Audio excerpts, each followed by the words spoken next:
All right, ladies and gentlemen, welcome to the National Championship edition of the NAIAFBALL live show.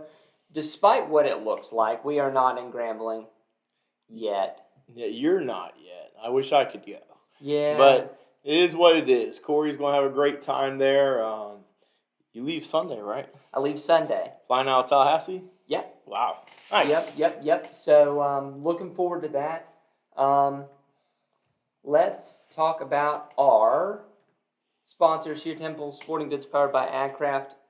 Guys, just incredible product that they make there for your team, whether it's apparel, whether it's pins, whether it's pads of paper, whether it's masks. Heck of a banner up there. I like that. They have it. They do it well. So give them a holler at templesports.com.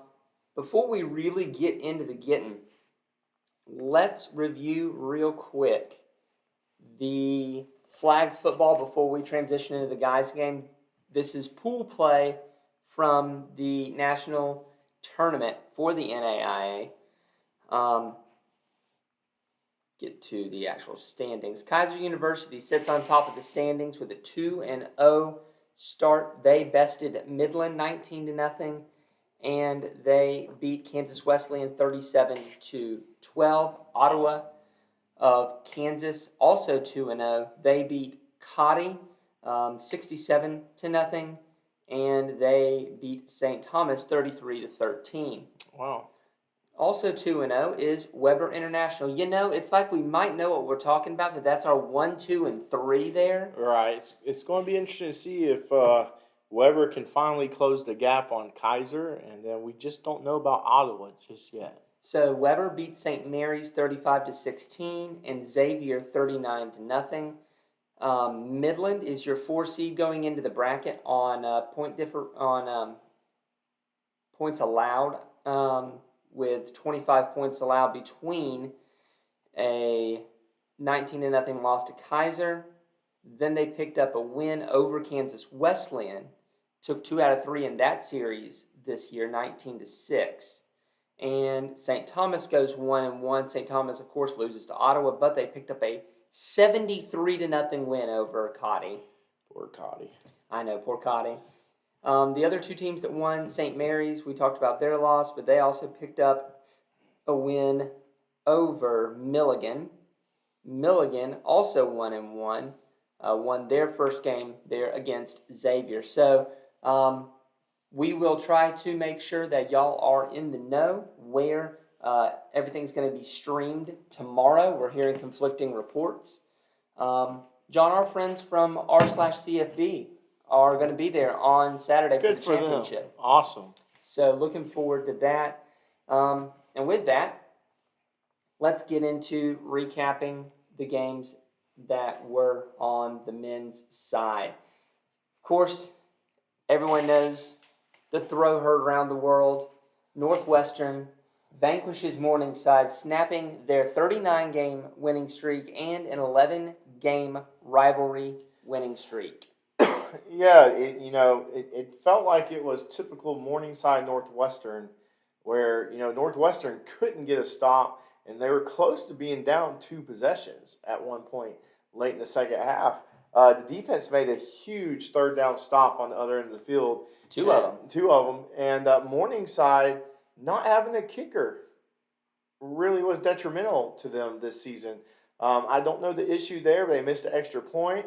They weren't, even if they got in field goal range in the last couple of seconds, they probably would have had to chunk a 20 to 30-yard pass. I don't think they were going to go for a field goal. No, I don't think so either. I know I'm usually the less conservative of the 2 of us when it comes to 4th down math.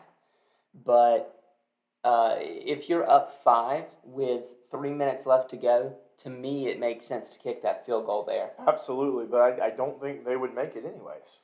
That was from the 3-yard line. But I don't think they make it. I think they knew. Yikes. Anyways, that place to be in. It was a heck of a showing. Northwestern, probably the game, since we really started this brand, this was probably the best game I've watched. Absolutely. Just Tyson Koima just kind of heroics there on his legs and with his arm. Heck of a job running those 4 vertical routes there by the receivers. Cade Moser had a huge game. And then we got the play of the week later, and we'll talk about here in a little bit. But I think what I was most impressed with is Northwestern's defense finally showed up at the end. They did. I mean, Reed Juergensmeyer for the entire game had 74 yards. Right. If you can limit Juergensmeyer, Sims can go off for 250. But that really helps keep that Morningside offense a little bit in check, despite them having 680 yards of offense. They basically had 2 bad possessions. Yeah, that's effectively it. But we knew that was what's going to happen for Northwestern. They had to play their best game on offense, which they pretty much did, and they got to hope Morningside messes up a little bit. And that's exactly what happens. And now Northwestern, you might not have been conference champions, but you get to play for the more important prize. Absolutely, the national championship. Lindsey Wilson and Kaiser. Dude, your Kaiser pick backfired. Man, and it was looking great there with Kaiser and Lindsey Wilson being 14-14. Kaiser was taking huge advantage of the flats. And around the mid-second quarter, Lindsey Wilson really took it away. I wish we had some film up. Kaiser was killing them with either double slot sets or the trip sets. And finally, the Lindsey Wilson safeties took the outside of the perimeter away, forcing those screens back inside. And, that was all she wrote there. And then Kaiser they threw away the running game. It's like they hit the panic button.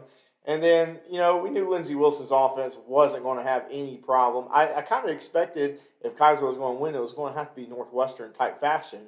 But Lindsey Wilson's defensive coaching staff just made great adjustments mid-second quarter. So here's the thing for Lindsey Wilson. This is the second straight game where they have not had a turnover. In the entirety of the playoffs, they've had 1 turnover. That's impressive. That wins ball games. Not only that, is they hardly commit penalties. I think they only had 2 penalties.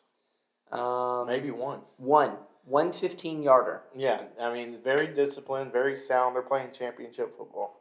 And, yeah. So let's take a look at the play of the week. Guys, First Down Playbook has been our rock-solid sponsor all spring.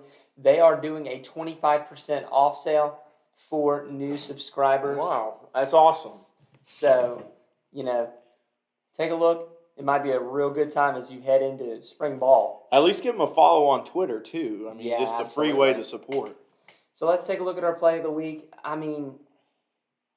What else would it be? It's covered up great, by Morningside. They're basically in man with a shell behind it, like that cover 4 shell. So is it cover 4 or is it well, I guess if you want to call it cover 5, but it was pretty passive. Man over. Passive man. So Coach Coyner, I would call it a shell behind it. You would call it a straight shell. Yeah. He was that was his article was it man free or quarters? Right. I'm going with definitely quarters. You going with quarters? Just because they were expecting it. Just the one guy that got thrown the pass. I think he was the only guy on screen. We'll see in a little bit. That was just let the man behind him. Yeah. If you're and he was there to make a play. Just Michael Story just made a better play. Yep. Look, if you're Northwestern's wide receivers, how much do you run scramble drill? Right. Yeah. You know what you're doing on this play. You know exactly what you have to do because Coima's going to keep the play alive. So, let's take a look at it, courtesy of Northwestern Athletics. Morningside Athletics. 3rd down and 10. Still at the Morningside 23 with 24 seconds to play. Coima with an empty backfield again. Takes the snap. Rolls out right this time. Faces pressure. He throws it over the middle. 50-50 ball. It is caught. It's caught in the end zone. Michael Story makes the catch. And it's 42-41. Again, credit Morningside Athletics on the video and on the call. Our friend Great Daniel stream. there Yeah. on the call, friend of the program. It's one of those ones you had to have it, Absolutely. and they had it. So tonight we have for you a bit of a special treat. We were able to sit down with both Chris Oliver and Matt Mccarty ahead of the national championship game, and I won't lie to you and say it's live. We pre-recorded, but just sit back, relax, and first up is Lindsey Wilson's head coach Chris Oliver. Hey, Coach, how you doing tonight? Hey, I'm doing great. How are you? Hey, doing well, getting ready for the national championship game. Know y'all are excited. Before we really get into the meat of this, let's talk about just Lindsey Wilson's season on the whole. Y'all started in February. So what was that like? It was a little bit of a different season, I guess. What was that like watching teams play in fall and getting ready for spring? Yeah, I mean, it was really weird. Obviously, that's an understatement. For me, I personally had a tough time watching a lot of NAIAFBALL. I mean, and I had my finger on the pulse of what was going on. Don't get me wrong. I mean, I checked scores and those things, but I found myself on Saturday afternoons sort of avoiding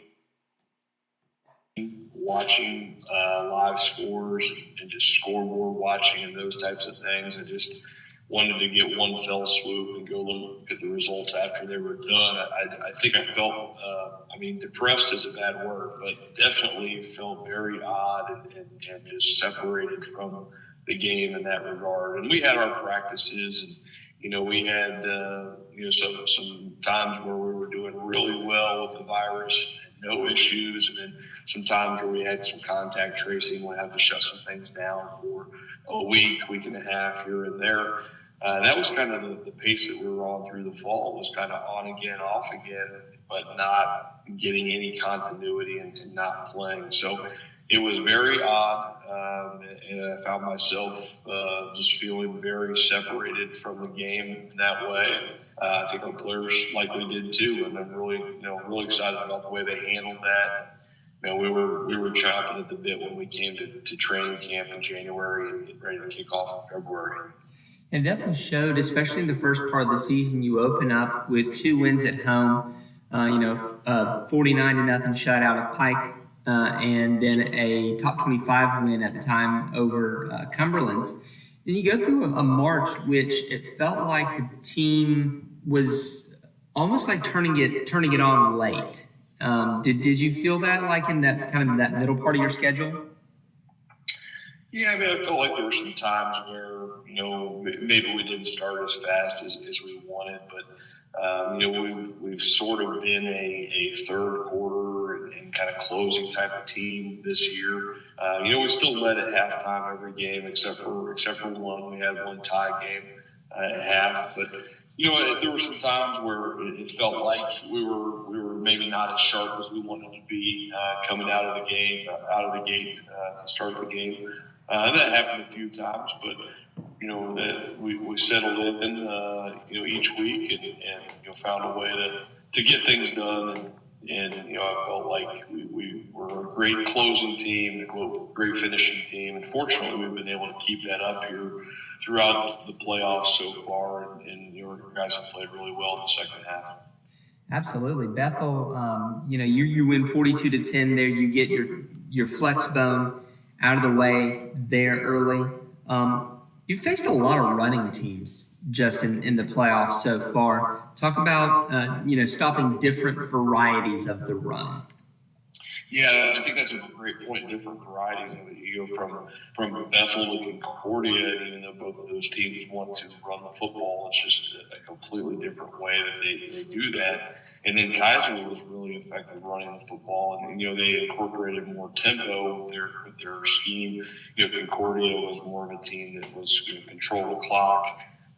Not really a big sense of urgency offensively to run a lot of plays. and then you flip the switch to Kaiser, and they want to go fast, and they want to tempo you and do those things. So I think, the bottom line is you can come out and have a plan, and our coaching staff and Coach Michael, our D coordinator, but really all of our coaching staff on defense has done a great job of putting these plans together. But you have to find ways to practice those and to get your players to buy into that plan. And really it starts with those prep teams. I mean, I can tell you Bethel College, week one for us was as tough of a team to prepare for schematically as probably anyone we've played.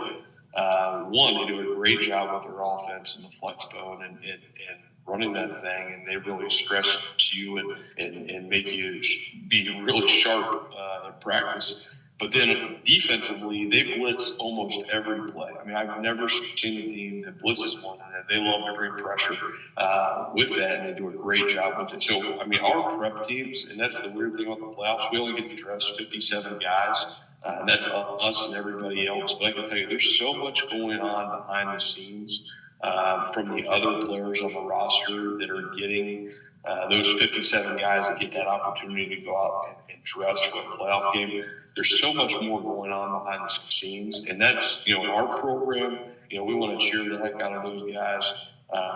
And a lot of those guys that are out there playing for us right now started out on the prep team, and they understand what that's like. But I also know that's going on across the country at the NAIA level, and that's something that I think all coaches understand how important it is, but maybe outsiders, that are part of the program every day don't always get that. But when you talk about preparing for a Bethel running game, then a Concordia, then all of a sudden a Kaiser, you have 3 different types. And it comes down to a lot of that preparation and the look that you can get throughout the week. And our guys have done an awesome job with that. Offensively, I've been really impressed with the efficiency with which the offense is run. If I'm quickly looking at my box scores right, I'm counting 1 turnover in your playoff games.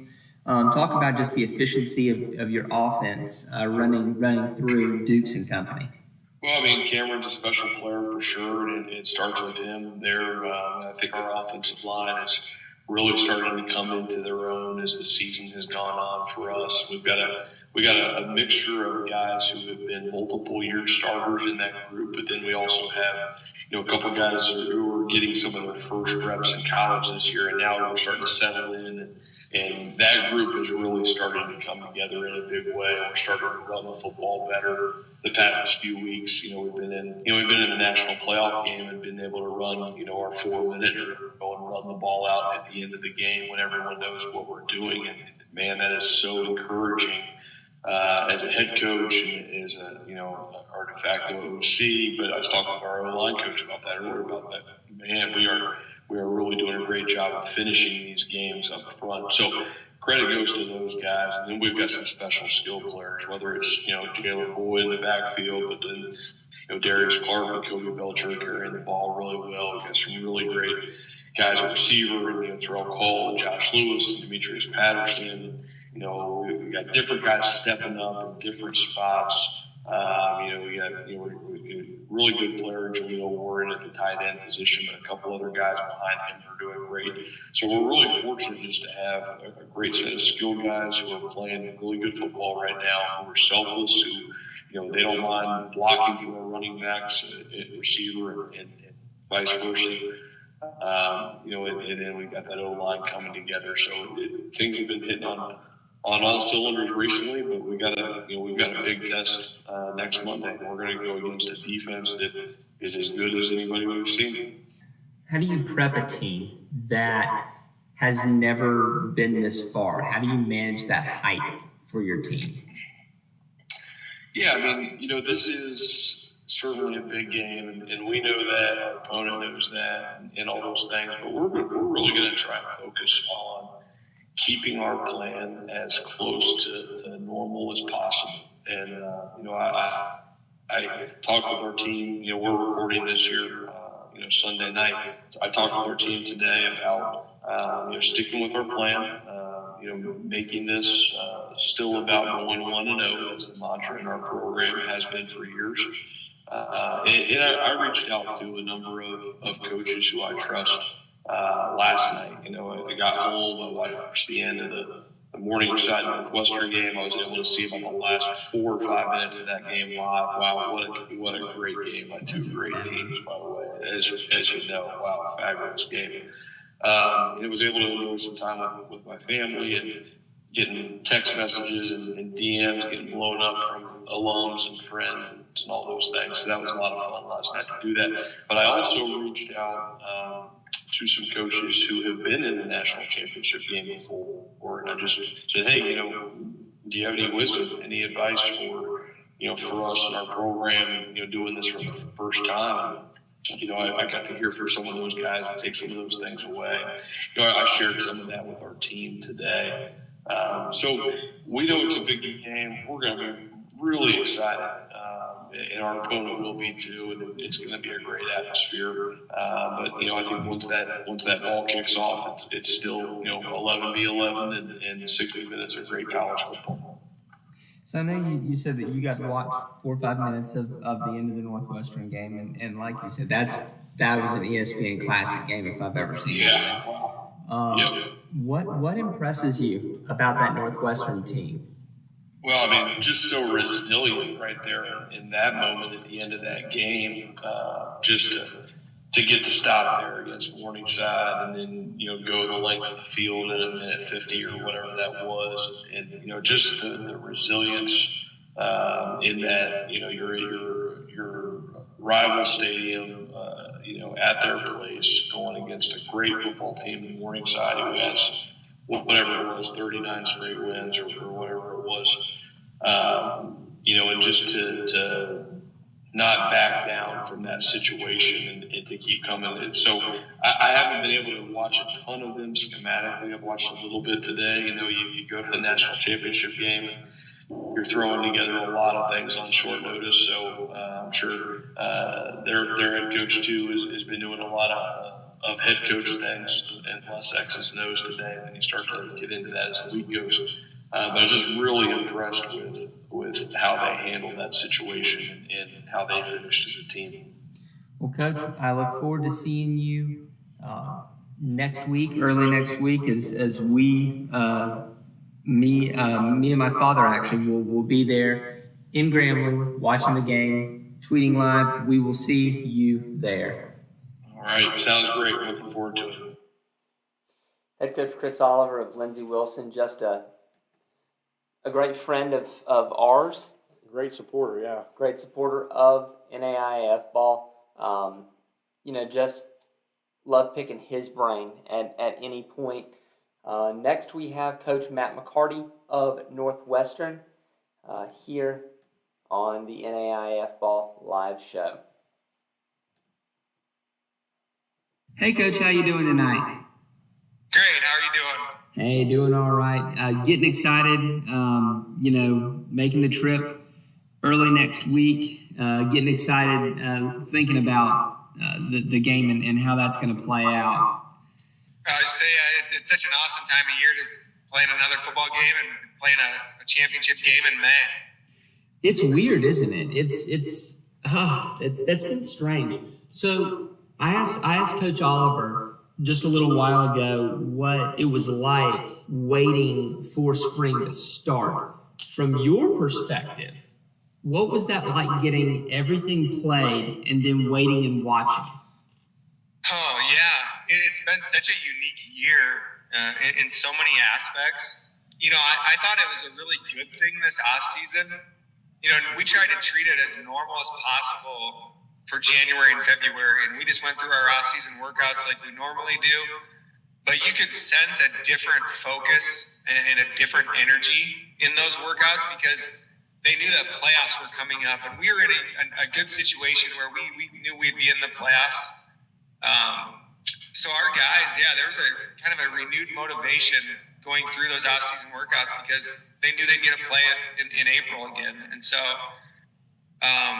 there's a fun little energy going through those workouts and practices, and there's just that excitement because they knew playoffs were coming up. That's definitely neat. That's an aspect that no one's ever had to put together before. So let's look back over your season here real quick. Obviously on Saturday you defeat Morningside on an ESPN Classic game, but to start off the year, you played at Morningside round 1, and you come away a little short. What was your locker room like after that game, being that first game? I think the benefit of playing that game right out of the gate was you learned a lot about your team right away in week 1. And, playing a really good team like Morningside right away, it shows you what you need to do better. And it really shows you where you need to improve as a team. And our team, I think, left that game with a lot of confidence. We fell down 14-0 before we even had the ball on offense in that game. And our guys battled back to the point where we had the lead late in the game, and then Morningside was able to pull away at the end. And I think our team left that game just believing that we can beat anybody. And so I think it fueled some belief, and it just showed our coaching staff some areas we needed to improve. And I give our guys a lot of credit. They really put in a lot of great work the rest of that season. A couple weeks later, you go and you play at Dordt, and it's another close game, but Dordt was a very much improved team. They're an up-and-comer in the GPAC. If you want to talk about that 3-horse race there in the GPAC. Yeah, it's, with us 3 schools, it's kind of a unique situation where, Dordt is 10 minutes from us, and Morningside's 40 minutes from us, so we all recruit the same kids, and so it's fun rivalry games. We had a great battle with Dordt, and it's a physical game, and those are always big football games to play in. And so for our kids to be able to play in a couple just really fun atmospheres every year is really awesome. And we were fortunate to come out of that game, with a big win on the road. And I think again that was our 3rd game of the year, so our guys, again, that belief really was starting to get fueled for them. And then the rest of the season, you just had to keep focus, and keep your team sharp there. I'm not saying that the other teams aren't great. Briarcliff is only a 17-point win for you. Concordia played you well. Doane was a 3-score win. How did you keep your guys focused through that back half of your schedule moving into your winter break? Well, yeah, we knew that we would be in a situation that, if we won all those games, we're likely playing at home in the playoffs, which is a great advantage in round 1. And we knew we just needed to probably win out if we really wanted to be sure we were going to be in the playoffs. So they treated each game as a playoff game. And we were fortunate enough where, the style points didn't really matter. We knew if we had one loss, we were going to be in a good spot. And so we did a really good job I thought, our staff throughout the season of just getting a lot of guys on the field at the end of games. And, we didn't feel like we pulled Tyson Koima a few times at half even. And just to be able to get some of our younger guys experience was big, and it's paid off, as we've gotten into the postseason play. It is good. We've got a really mature group where this is our senior class. This is their 4th trip in the playoffs. And so, they understand what it takes to play in the playoffs, and they were a really hungry group. So there wasn't a lot we had to do because this has been a pretty special group for us. So the last couple years for your team has been a couple of one-and-done seasons. And this year you go back and you're playing against Dickinson State, who bounced you a couple of years ago from the playoffs on your home turf. How did you go about kind of shaking those demons of the last couple of years? Yeah, it's been tough. This senior group, when they were freshmen, they went down and won the first playoff game on the road against Langston, 55-7, and then we got beat in the quarterfinals by St. Francis, who won it all. And then the next year, we lost at home in a really close game to Dickinson State, and then the following year we lost at home to St. Xavier in the first round. And when the seedings and the pairings came out, and we saw that we were playing Dickinson State. I knew I didn't have to do a lot to get our guys' attention. They were going to be excited and ready to play. We've played Dickinson State 4 times in the last 5 years now, and so it's a really familiar opponent. Coach Stanton does an outstanding job, and so we just knew our guys would be locked in and ready to go. And we talked a lot with our team about those first round setbacks. They've taught us a lot about ourselves and a lot about our program and just the steps we needed to take. And we tried to use those setbacks, as ways that we could learn and we could grow. And I think our guys have done a really good job of, taking a few disappointments and making those learning experiences. So Northwestern has not been to the national championship game since the 80s. I know you were probably too young to even know about that at that point. I wasn't alive yet. You were probably too young to know. So this is basically for your generation and the generation that you're coaching. This is as much a new experience for you as it is for Lindsay, who's never been. How do you prep a team that doesn't have that experience? How do you manage that hype for that? Yeah, it is so true. I mean, it's been, since 1984, I think was the last national championship Northwestern's been in. And, I think we really do our best, as cliche as it sounds, of just being week to week and even day to day. And we talked about, at the start of the playoffs, the goal was to get to this point and to compete for a championship. But we couldn't skip ahead to that. We couldn't skip ahead to Monday, May 10th. We had to, make sure we're prepared well and beat Dickinson State. And then the same thing the next week. And so for our guys, a similar message today that we've had all along is May 10th is going to be a lot of fun. It's going to be awesome to fly down to Louisiana and play for a national championship. But we've got to make sure our prep today, tomorrow, Wednesday, Thursday is really great prep. I think our guys have a very good focus. And so I think that really takes care of itself. It's they're going to be ready to play. And so you don't have to do extra stuff to get them hyped up. You just have to keep them focused on what you're doing at that moment. I just asked Coach Oliver the same question, but in reverse. What impresses you as you're getting ready to play Lindsay? What impresses you most about Lindsay Wilson? Obviously, the quarterback play. Cameron Dukes is an outstanding quarterback and one of the best in the country. He's very experienced as well. I think that's obviously the first thing. The other thing I think is just their overall athleticism and the speed that they have on the field on both sides of the ball. I think it jumps out at you.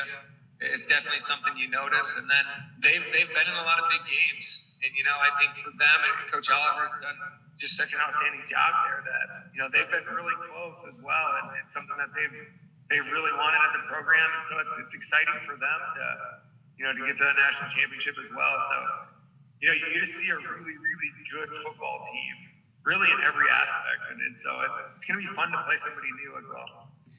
Absolutely. Well, Coach, I look forward to seeing y'all early next week in Grambling. Hope to see another good game like we've gotten the last couple of years. Head coach Matt Mccarty there from Northwestern. A great pair of interviews, definitely, both of them. I've enjoyed interviewing both of them every time we've had them on, whether it's been live like this or podcast in the off season. We'll see how much pulling Koima at half has an effect. See how much Blake Fryer has there for Northwestern. John, you want to talk about 417 here real quick? Yeah, so 417 guys, they're our other sponsor. One of our 3 big guys that help support what we do. Give them a follow on Twitter. They can give you any kind of custom helmet you want, logo, decal, whatever. I have 2 in my household. Very good prices, but great gifts for senior year coming up for some guys, and great gifts. But let's get to our Players of the Week that is sponsored by 417 Helmets. Corey, I'll let you get that. Yep, on offense, you've got Northwestern's Cade Mosier. You could have gone with Koima very easily here, but anytime your wide receiver has 3 bills receiving, and in this case, breaks a school record for receiving yards in the game, I'm going to give him the nod. Absolutely. He has a major percentage of Koima's total yardage. Yeah, I think Koima had like 347. Mosier had 303 of that. Morningside did a good job keeping Solberg quiet. Absolutely. And guys like Moser need to step up. That was there. Absolutely did. Defensively, still going with Northwestern. Jake Lynett, 13 tackles, tackle for loss, and a couple of pass breakups. So like we did last week, guys, we're going to do a little bit of a deep dive on the team, offensively, defensively, just to give you an idea of what to watch for. Coach Oliver talked about that Northwestern D and how it would be one of the better ones that they've seen all season. Noah Van Hoff is an NAIA All-American there with 106 tackles from a defensive back position along with 4 picks. But are they going to be able to stop the Lindsey Wilson offense with Cam Dukes at the helm? So this is why it's really important for to look back at the playoff run and see what specialty teams like teams that have a specialty that they win against. For instance, Lindsey Wilson got a taste of Concordia's defense, which was the best in the mid-states, which is usually the best defensive football conference. And Lindsey Wilson excelled well. I don't think Northwestern's D is the best Lindsey Wilson's going to face this playoff round, even though we're in the national championship game. I do think Northwestern's defense, just like they did against Morningside, is good enough to help their team win the game, though. Yeah, I'm giving the edge here to Lindsey Wilson. Cam Dukes, you're going to see a lot of quarterback running from Cam Dukes. 7 rushing touchdowns on the year. Watch for Chris Oliver to pull some trickeration out of his hat. Loves to run that wide receiver pass. I'm mostly interested in seeing Lindsey Wilson's absolutely humongous offensive line against the front 4 of Northwestern. That's the battle of the game. That really is. On the flip side, the Lindsey Wilson defense against the Northwestern offense, you'll notice that we have a quarterback change for Northwestern. Unfortunately, Tyson Koima ruptured his Achilles in that game-winning play. So we get Blake Fryer, the brother of linebacker Parker Fryer. There you go. In limited action, he's got a 71.4 completion percentage, 1 touchdown, 1 pick, and a rushing touchdown. How much is Fryer going to be able to lean on Solberg and Moser and Story here? I think Fryer, who has the capability to use his legs, is really going to have to create some magic, just like Koima did. Not as well. I think Northwestern has one of the best wide receiver rooms in the whole nation. Yeah. No matter what level. Great wide receiver room. I think that wide receiver room will do just enough to keep Northwestern competitive with a chance to win the game late. Ooh. So, who are you going with then? I'm going with Lindsey Wilson, but I think Northwestern bows their chest out unexpectedly without the NAIA Player of the Year. With Koima out. That's fair. The last couple of years, we've picked against Morningside both years that we've done this. We did? I'm pretty sure I thought we picked Marion. No, because I remember I got heckled pretty bad in the national championship game last year when we were in Grambling by Marion fans. Because I picked Morningside to blow them out. But it was 40-38. That's right.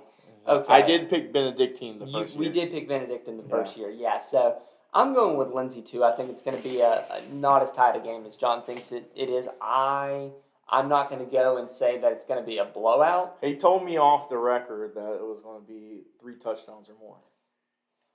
If you held a I'm gun to just my kidding. head, I'm just and kidding. I mean, look, if you said you can choose only a blowout or a close win, there's no middle ground. Right. I'm gonna give the edge to blowout, just because, unless Blake Fryer has some magic up his sleeve, I see this going the way of Bama, Texas back in, heck, what was that? 09. Something like that. Yeah. Where Colt McCoy got hurt on the first drive of the game. That's sort of what this reminds me of, and it wasn't a hard game for Bama the rest of the way. Right. I just think that wide receiver room for Northwestern will do just enough to keep them competitive. We'll see. I mean, Lindsey on paper doesn't have that good of a pass defense. Don't at me. It's right. the numbers. Absolutely. It's the numbers. That's on paper. What that means in reality is something different. Right, because their pass defense showed up last week against one of the best passing offenses. It absolutely did. They showed a willingness to change what they were doing on the fly. Right. And that's going to be really important as we're playing high level chess here in Grambling.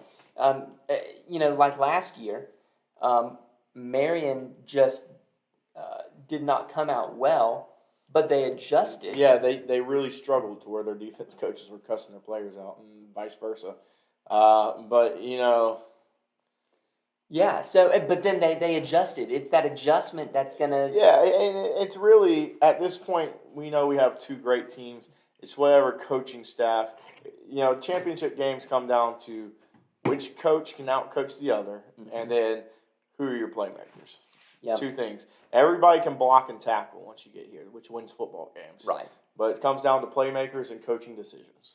And in this case, I'm going to go with Lindsay.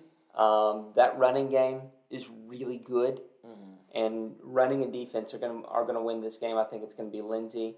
I'm going to call it almost a similar score to what they did against Kaiser. All right. I think it's going to be that sort of game. Whew. If you go that way, I think Northwestern gets some points on the board. I think Lindsay gets over 40. I think it's a 42-28 type game. Okay, that's respectable. So, guys, you can, like I said, if you see me around Grambling on Sunday or Monday as we're going around town, you can absolutely walk up to me and tell me how wrong I am. Yeah, I love it. And Cory's going to have some stickers on them. All right. So, if you come up to Cory, get them. I got 2 stickers that got mailed out yesterday and I'm excited for you guys to get those 2 guys. And if you find Cory, you'll have a limited number of stickers on them. Sweet. So he'll just hand them to you for free. Absolutely. I'm looking forward to it. And then I've already got our first podcast guest lined up Good deal. for next week, so we'll jump right into it. Short off season, unlike last one. Yeah, we're 2 months out. Jeez. All right, for John Cooper, I am Cory Thorpe, and we are signing off. All right, that should cut the volume.